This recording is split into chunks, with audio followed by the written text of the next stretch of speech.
आप सभी बच्चों का मैं एक बार फिर स्वागत करती हूँ हमारी आज की कक्षा में। और आज मैं आपके लिए लाई हूँ कक्षा 9 की हिंदी पाठ्य पुस्तक क्षितिज से कैदी और कोकिला नामक कविता का दूसरा भाग लेकर के। कैदी और कोकिला, इसके कवि हैं माखनलाल चतुर्वेदी जी। तो बच्चों, हमने कैदी और कोकिला भाग 1 में उस कविता में बहुत सारे भावों को पढ़ा था। माखनलाल चतुर्वेदी जब वह स्वयं एक स्वतंत्रता सेनानी थे और जेल गए थे, तो जेल में ही उन्होंने कई अनुभव किए। उन अनुभवों को बटोर करके उन्होंने कविता रची और वही कविता कैदी और कोकिला के नाम से प्रसिद्ध हुई। तो हमने अब तक भाग 1 में क्या क्या पढ़ा, चलिए उसकी एक बार फिर पुनरावृत्ति कर लें।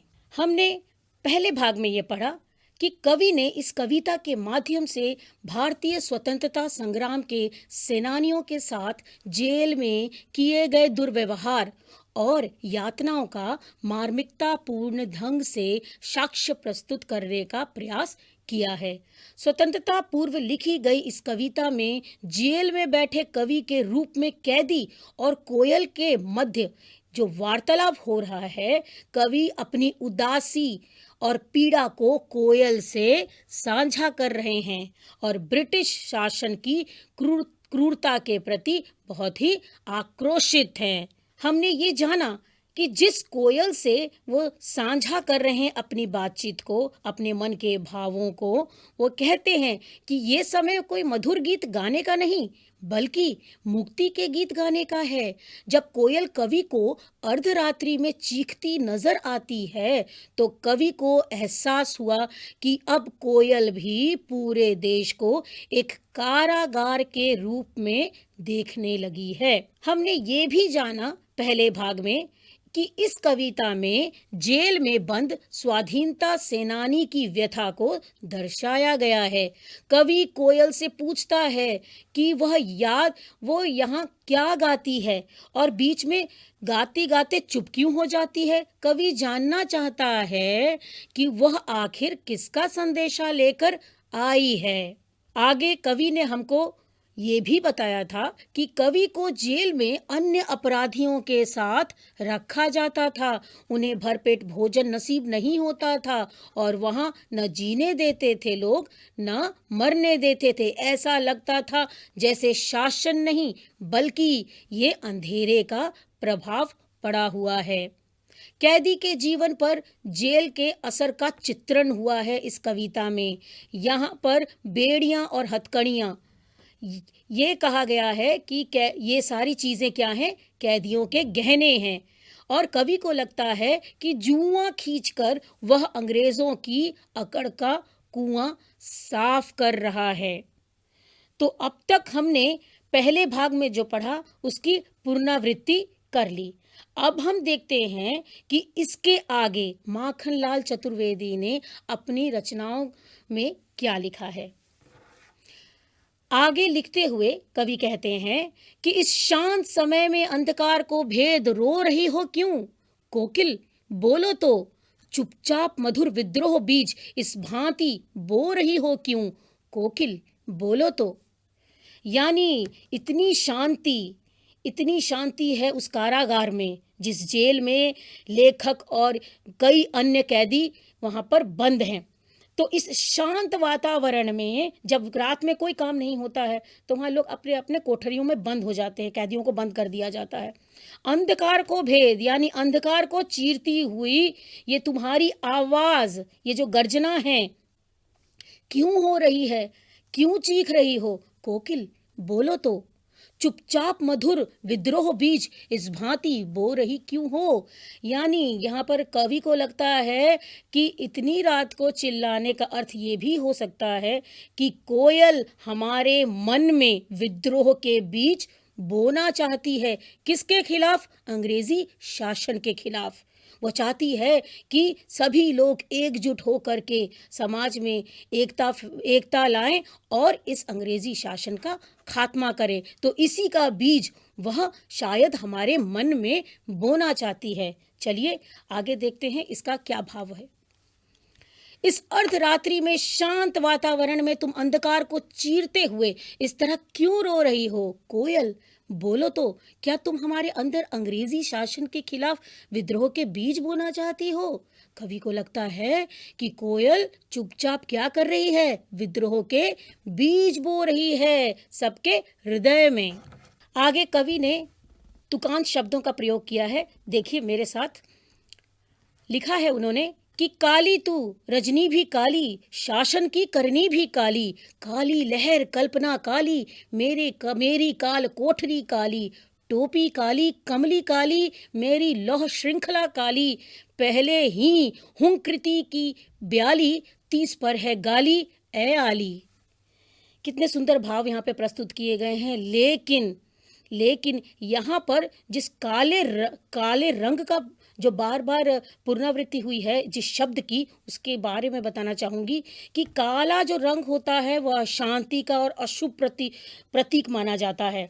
तो यहाँ पर क्योंकि उनका मन भी निराशा से भरा हुआ है, आप जिस परिवेश में रहते हैं आपका मन भी उसी हिसाब से ढल जाता है। यदि आप खुश हैं, आपका हृदय खुश है, तो आपको चारों तरफ अच्छाई ही अच्छाई नजर आएगी। लेकिन यदि आप निराश हैं मन से, तो आपको बाहर अच्छी चीज़ें भी खराब प्रतीत होंगी।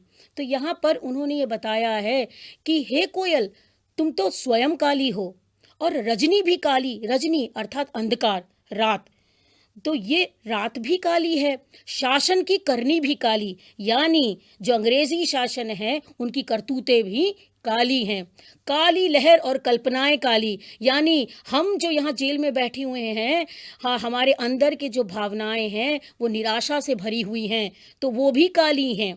मेरी तो काल कोठरी काली, यानी क्योंकि छोटी छोटी कोठरी और उसमें अंधकार पूरा भरा हुआ, तो ये काल कोठरी भी पूरी काली है। मेरी टोपी काली है, टोपी काली कमली काली, कमली का अर्थ होता है कम्बल, यानी कैदियों को जो ओढ़ने के लिए छोटा कम्बल दिया जाता है वो भी काले रंग का था। तो इसीलिए लेखक ने कहा है कि टोपी काली कमली काली, मेरी लौह श्रृंखला काली, अर्थात मैं जिस जेल में हूँ वहाँ पर जो सलाखें हैं वो भी काली हैं।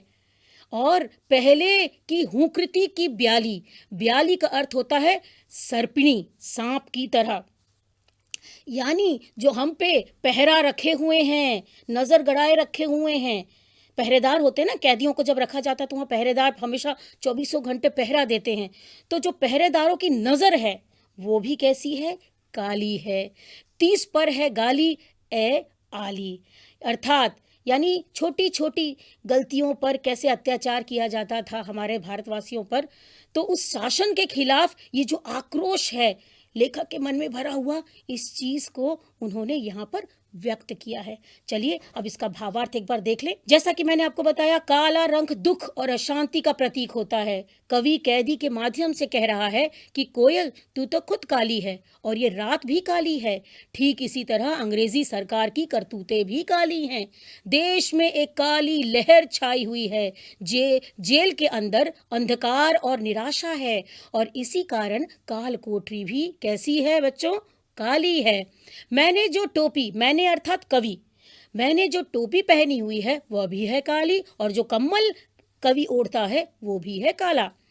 तो लेखक कह रहे हैं कि उनकी श्रृंखलाएं जो जेल की हैं वो भी काली हैं, और काली है हमारे ऊपर दिन भर कड़ी नजर रखने वाले पहरेदारों की हुंकार भी काली सापिन की जैसे हैं, और हमें गालियां भी सुननी पड़ती हैं। हमें अर्थात कवि को, कवि कहते हैं हमसे छोटी सी गलती होती है और पहरेदार हमें गाली दे करके चले जाते हैं। तो इस तरह से उन्होंने बोला कि यहाँ चारों तरफ तो निराशा भरी हुई है, यहाँ पर कोई भी आशा की उम्मीद करना बेकार है, सब जगह सिर्फ कालिमा छाई हुई है। आगे बढ़ते हैं।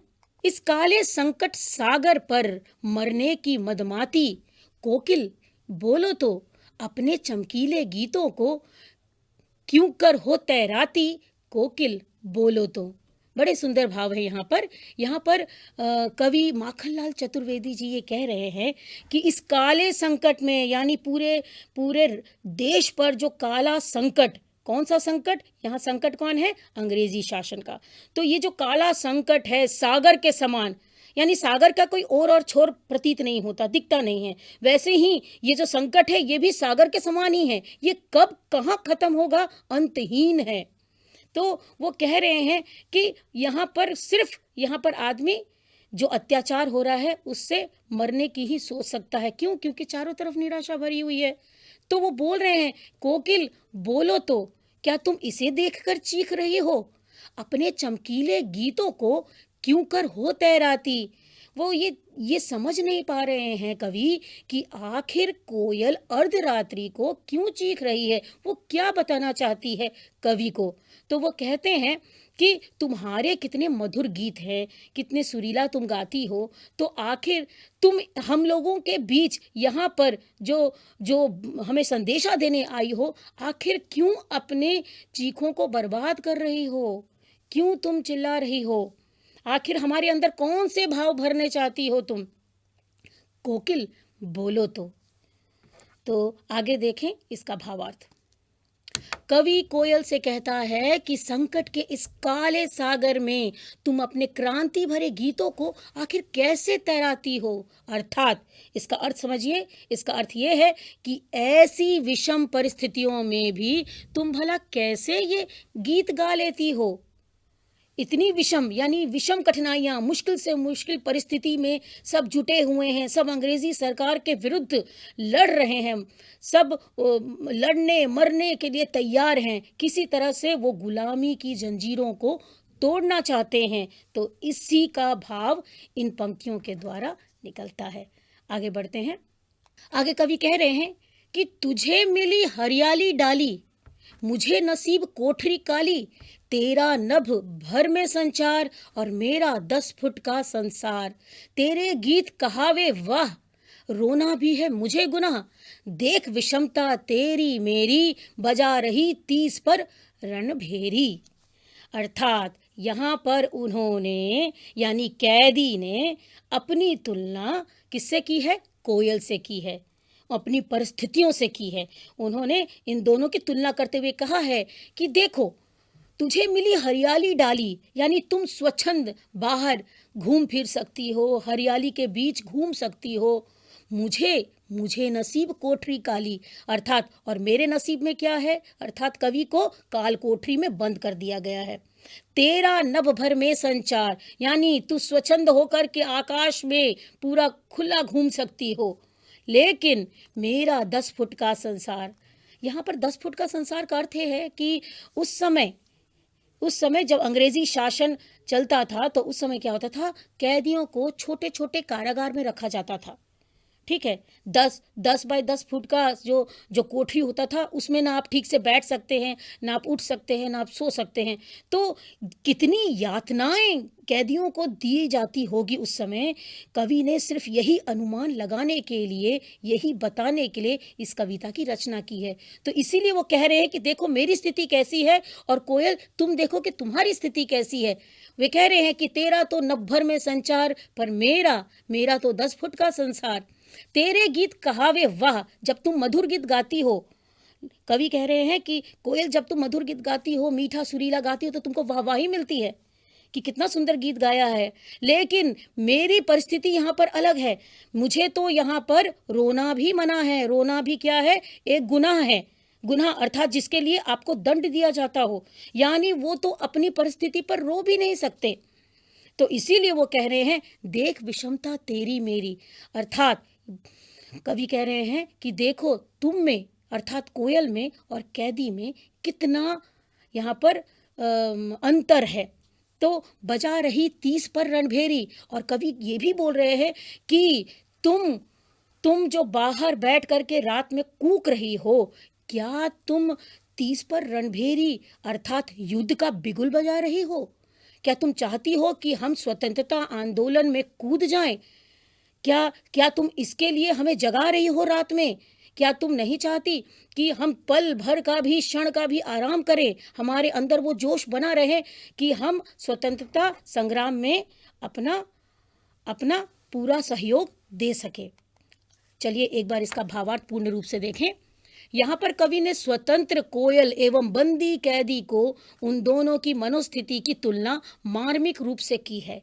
यहाँ को यहाँ पर ये बताया गया है कि जहाँ पर कोयल हरे वृक्ष की डालियों पर बैठ सकती है, स्वच्छंद होकर के नभ में घूम सकती है, वहीं एक कैदी को 10 फुट की काल कोठरी में रहना पड़ता है। लोग कोयल के गाने की प्रशंसा करते हैं, लेकिन वहीं एक कैदी के लिए रोना भी मना है। इस प्रकार दोनों में जमीन आसमान का अंतर है। फिर भी वह युद्ध का बिगुल बजा रही है। वो चाहती है कि यह बिगुल बजते रहे, यानी युद्ध निरंतर चलता रहे, कि कोई किसी व्यक्ति के अंदर जोश समाप्त न हो जाए। चलिए अगली पंक्तियां देखें।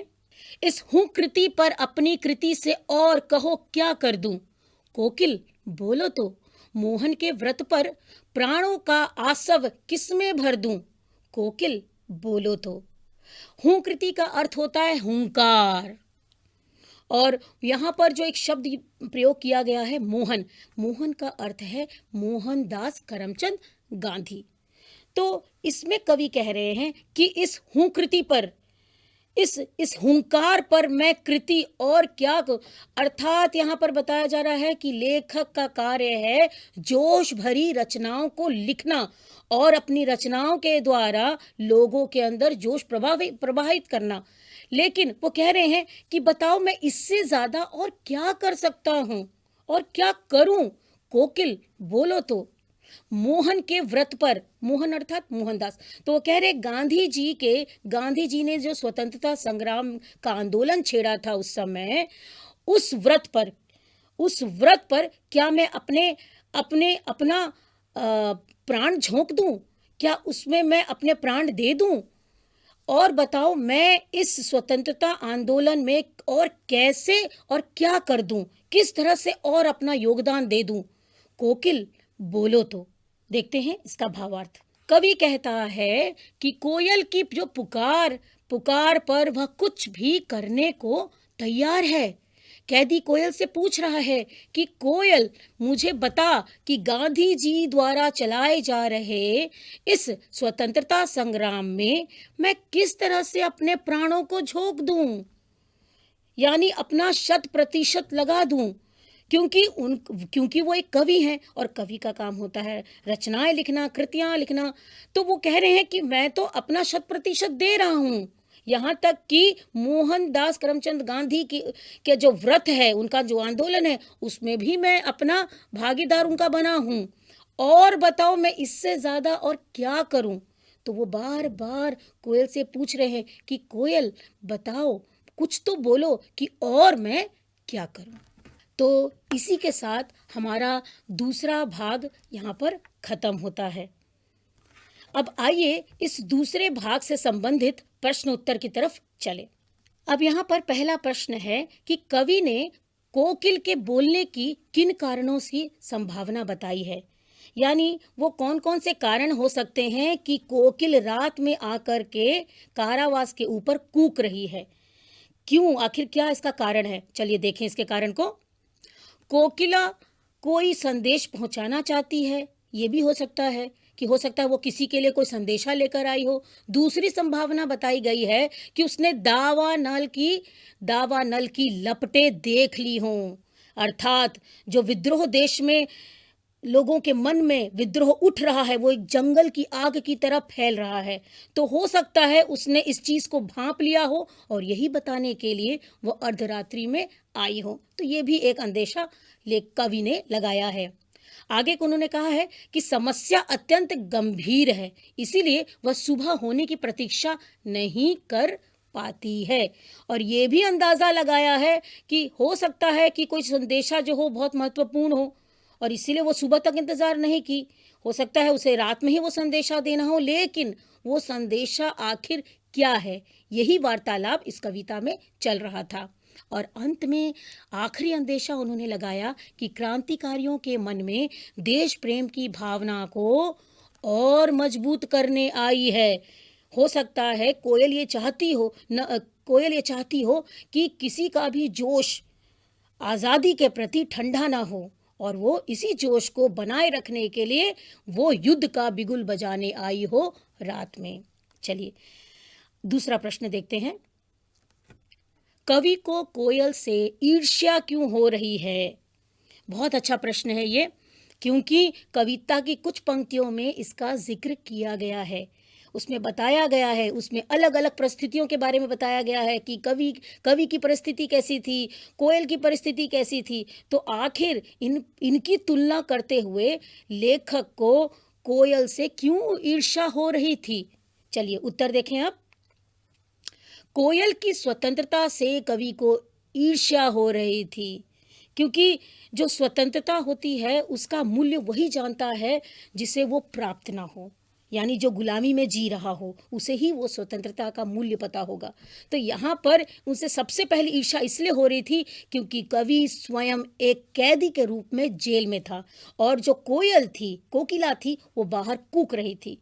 तो उन्होंने कहा है कि वो आकाश में स्वतंत्रता से उड़ान भर रही है और कवि क्या कर रहा है? कवि जेल की काल कोठरी में बंद है और कोयल गा गा कर बाहर आनंद प्रकट कर रही है। वो बाहर कूक सकती है, आज़ादी से विछंद कर सकती है, लेकिन ऐसा कवि नहीं कर सकता है। क्यों? क्योंकि वो काल कोठरी में बंद है। और एक परिस्थिति उन्होंने बताई है कि यहाँ तो कवि का रोना भी क्या माना गया है? एक गुनाह माना गया है, जिसके लिए उसे दंड भी मिल सकता है। यानी उसकी समस्त परिस्थितियां विपरीत हैं। किसके विपरीत हैं? कोयल की परिस्थितियों के विपरीत हैं। आगे देखते हैं। कोयल और कैदी के बीच की समानता को स्पष्ट कीजिए। अब हमने दोनों की विभिन्न परिस्थितियों के बारे में जाना, लेकिन अब इस प्रश्न में हम बताएंगे कि कोयल और कैदी, इन दोनों के बीच की समानताएं क्या हैं, किस चीज में वे दोनों बराबर हैं। चलिए उत्तर देखें अब। कोयल और कैदी दोनों ही गुलाम देश के वासी हैं। ये तो बिल्कुल सही बात है, क्योंकि गुलामी के इस जंजीर में दोनों ही जकड़े हुए हैं। अंग्रेजों द्वारा किए जा रहे अत्याचारों के कारण वे दोनों ही दुखी हैं। जहां कोयल की हूक में वेदना भरी हुई है, वहीं कवि का दर्द उसकी रचनाओं में छिपा है। कोयल आजादी का संदेश दे रही है, तो कवि अपनी कृतियों से लोगों के मन में जोश भर रहा है।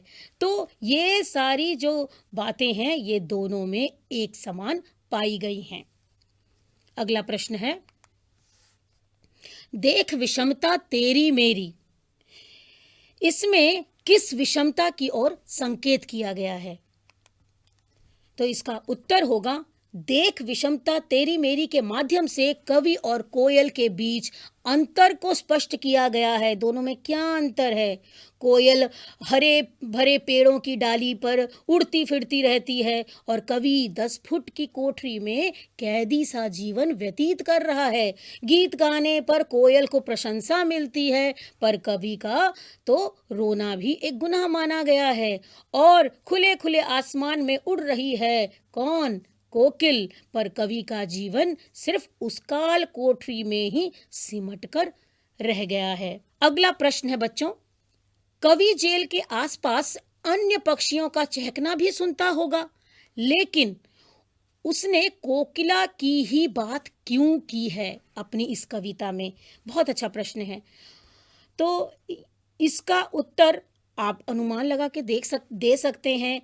आप स्वयं भी सोच सकते हैं कि जब कवि माखनलाल चतुर्वेदी जी कैदी के रूप में उस कारावास में जब अपना जीवन व्यतीत कर रहे थे, तो आसपास तो कई चिड़िया घूमती होगी जेल के आसपास, लेकिन उन्होंने अपनी इस रचना में केवल कोकिला यानी कोयल का ही जिक्र क्यों किया है?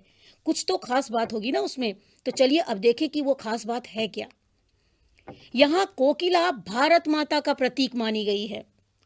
कोकिला रात के समय नहीं बोलती है, उसकी आवाज से कवि को वेदना की अनुभूति हो रही है। अतः रात को उसका इस प्रकार से करुण स्वर में गाना जो कैसा लगता है? आने वाली संकट का प्रतीक माना गया है। कोकिला की आवाज अन्य पक्षियों से अधिक मधुर और भिन्न होती है, इसीलिए कवि ने कोकिला की ही यहाँ पर बात की है। तो यहाँ पर बड़े साफ शब्दों में ये बता दिया गया है कि कवि ने क्यों अपने कविता में केवल कोयल का ही जिक्र किया है। ठीक है, क्योंकि कोकिल रात में नहीं घूमती है, वो दिन में घूमती है, पर यहाँ पर इस कविता में रात में वो कूक रही है, अपनी वेदना सुना रही है। तो इससे डर लगता है कवि को कि कोई आने वाली भारी संकट का अंदाज़ा लगा रहे थे कि कहीं ये अशुभ तो नहीं है, कहीं कुछ और तो नहीं होने वाला है। चलिए आगे बढ़ते हैं। अब ये जो प्रश्न हमारे समक्ष है, ये प्रश्न का उत्तर आप देंगे। प्रश्न है कि आपके विचार से स्वतंत्रता सेनानियों और अपराधियों के साथ एक सा व्यवहार क्यों किया जाता होगा? क्योंकि इस कविता में मैंने ये बताया है कि उनको कैसे दूसरे चोरों और इन सब के साथ भी एक ही कारावास में रखा जाता था। तो इस तरह का व्यवहार आखिर अंग्रेजी सरकार स्वतंत्रता सेनानियों के साथ क्यों करती थी? क्योंकि स्वतंत्रता सेनानी अलग होते हैं, वो तो कोई चोर लुटेरे नहीं होते हैं, लेकिन उनको उसी कारावास में रखा जाता था जहाँ पर ऐसे निम्न दर्जे के अपराधी रहते थे। तो आप लोगों को क्या लगता है कि ऐसा अंग्रेजी जो शासन चल रही थी उस समय, वो क्यों ऐसा हमारे स्वतंत्रता सेनानियों के साथ ऐसा व्यवहार करते थे? तो इसका उत्तर आप स्वयं ढूंढें, चर्चा करें अपने मित्रों के साथ। और उम्मीद करती हूँ कि आपको कैदी और कोकिला भाग 2 अच्छे से समझ में आ गई होगी। और इसी के साथ अब मैं विदा लेती हूँ। धन्यवाद।